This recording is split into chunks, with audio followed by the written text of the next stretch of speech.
ఎవరైతే జేఎన్టీయూహెచ్ కింద చదువుతా ఉన్నారో, ఎవరైతే తెలంగాణలో మిగతా కాలేజీల్లో కూడా చదువుతా ఉన్నారో వాళ్ళందరికీ very very very big important update.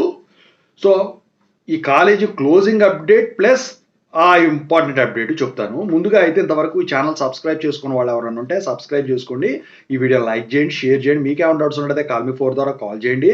Telugu engineering education Telegram ఛానల్లో జాయిన్ అవ్వండి. ఈ వీడియోకి ఒక హైప్ ఇవ్వండి. ఇక టాపిక్లో వెళితే ఏంట్రా బాబు అంటే, సో ఇప్పుడు ఈ నవంబర్ 3 నుంచి కాలేజీ బంద్ షెడ్యూల్ అనేది ఎట్టి పరిస్థితుల్లో మార్చమని చెప్పేసి వీళ్ళు మీటింగ్ పెట్టుకొని చెప్పడం అయితే జరిగింది నిన్న.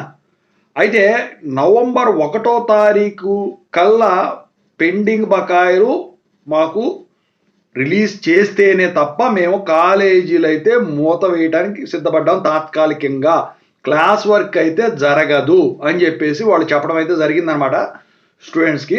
మరి ఎగ్జామ్స్ కూడా కండక్ట్ చేస్తారంటే మరి ఇది కనుక కొనసాగితే ఎగ్జామ్స్ కూడా కండక్ట్ చేయడానికి ఉంటుంది. మరి very very big important update ఏంట్రా అంటే, నవంబర్ 1 కల్లా గనక ఈ ఫీజు రియంబర్స్మెంట్ గనక పడనట్టయితే వీళ్ళు ఫ్యాకల్టీ ఎవరైతే వీళ్ళు అన్ని కాలేజీలకి వీళ్ళు జీతాలు ఇవ్వాల్సింది కదా, ఈ రియంబర్స్మెంట్ బేస్ చేసుకుని ఇస్తున్నాం, పాతవి కూడా ఇవ్వకపోయినా మేము ఇచ్చాము, మరి ఫ్యాకల్టీ వచ్చేసరికి ఇబ్బంది పడతా ఉన్నారు జీతాలు లేకని వాళ్ళని తీసుకెళ్ళి ఒక బహిరంగ సభ అయితే ప్లాన్ చేసినట్టు హైదరాబాద్లో అయితే వాళ్ళు అనౌన్స్ చేయడం అయితే జరిగిందనమాట. ఇదంతా ఎప్పుడు జరుగుతుంది?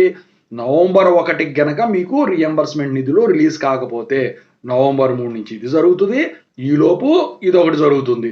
ఇంకా వచ్చేసరికి ఏమేం ప్రణాళికలు రూపొందిస్తారో తెలియదు, కానీ మొత్తానికైతే వీళ్ళు స్ట్రిక్ట్గా కాలేజీలు బంద్ చేయడానికే నిర్ణయించుకున్నట్టయితే క్లియర్గా అర్థం అవుతా ఉందన్నమాట. సో ఇదే కనుక జరిగినట్టయితే మీకు అకాడమిక్ క్యాలెండర్ మళ్ళీ వెనక్కిపోద్ది. 2026లో పాస్డ్ అవుట్ కావాల్సిన ఏప్రిల్ ఏదైతే ఉంటుందో అది కూడా కాకుండా డిసెంబర్కి పోతుంది. లాక్డౌన్ టైంలో ఇప్పటికే వెనక జరిగింది, ఇది కూడా జరిగిందంటే మీకు ఆపర్చునిటీస్ కూడా పోయినట్టే లెక్క. ఇదనమాట.